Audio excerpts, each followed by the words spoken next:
DSC అనేది paper ఆధారితంగా జరగలేదని, అలాంటప్పుడు లీకేజీకి ఆస్కారం ఎక్కడని ఓ టీచర్ ప్రతిపక్ష వైసీపీని నిలదీశారు.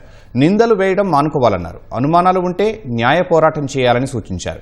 మెగా డిఎస్సిపై దుష్ప్రచారానికి నిరసనగా ఉపాధ్యాయులు నిర్వహించిన చలో విజయవాడ ర్యాలీలో ఆమె పాల్గొన్నారు. అసత్య ప్రచారాలను నమ్మొద్దని యువతకు సూచించారు. ప్రతిపక్షంలో ఎవరైతే ఉన్నారో వాళ్ళు మెగా డిఎస్సి దగా డిఎస్సి అని చెప్తున్నారు. దగా డిఎస్సి కాదండి, ఇది మెగా డిఎస్సి. ఎందుకు చెప్తున్నానంటే ప్రతి ఒక్క ఎగ్జామ్ ఏదైతే మనకు డిఎస్సిలో జరిగిందో అది సాఫ్ట్వేర్ లో ఉంటుంది. అంటే ఆ క్వశ్చన్ పేపర్ మొత్తం సాఫ్ట్వేర్ లో ఉంటుంది. వేల బిట్స్ ఉంటాయి. క్యాండిడేట్ ఏ, క్యాండిడేట్ బి. క్యాండిడేట్ ఏకి వచ్చిన ప్రశ్న క్యాండిడేట్ బికి రాదు. సో అక్కడ చీటింగ్ జరగడానికి ఎలా ఉంటుంది అవకాశం చెప్పండి. దీని యొక్క మెగా డిఎస్సి యొక్క ముద్దు పేరు వచ్చేసి ఆంధ్ర ఐఏఎస్. అంటే ఇప్పుడు ఒక క్వశ్చన్ మనం చదువుతున్నామండి, ఆ క్వశ్చన్ చదవడానికి చాలా టైం పడుతుంది. అంటే 1-3 సార్లు చదివితేనే మనకు అక్కడ ఆప్షన్స్, అంటే మల్టిపుల్ చాయిస్ క్వశ్చన్స్ లాగా ఆప్షన్స్ ఇస్తారండి. చాలా ఆప్షన్స్ ఇస్తారు. అది చదివి రాయాలంటే చాలా టైం పడుతుంది. ఈలోపు చీటింగ్ చేయడానికి ఉండదు, పేపర్ లీక్ అవ్వడానికి ఉండదు. పేపర్ లీక్ అంటున్నారు, పేపరే లేదండి అక్కడ.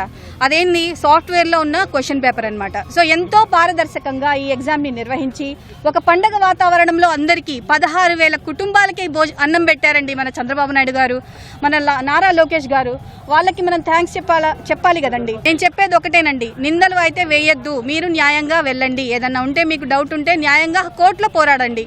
మమ్మల్ని మాత్రం మీరు అవమానించవద్దు. యువతకి ఒకటే ఒక మెసేజ్ అండి, మళ్ళీ మనకి డిఎస్సి రాబోతుంది. మీరు కష్టపడండి. ఇలాంటి విష ప్రచారాలు మీరు వినొద్దు అండ్ మీ మైండ్కి తీసుకురావద్దు. మీ దగ్గర చాలా టాలెంట్ ఉంది. Prove your talent. Prove that you are eligible for the next DSC. Thank you.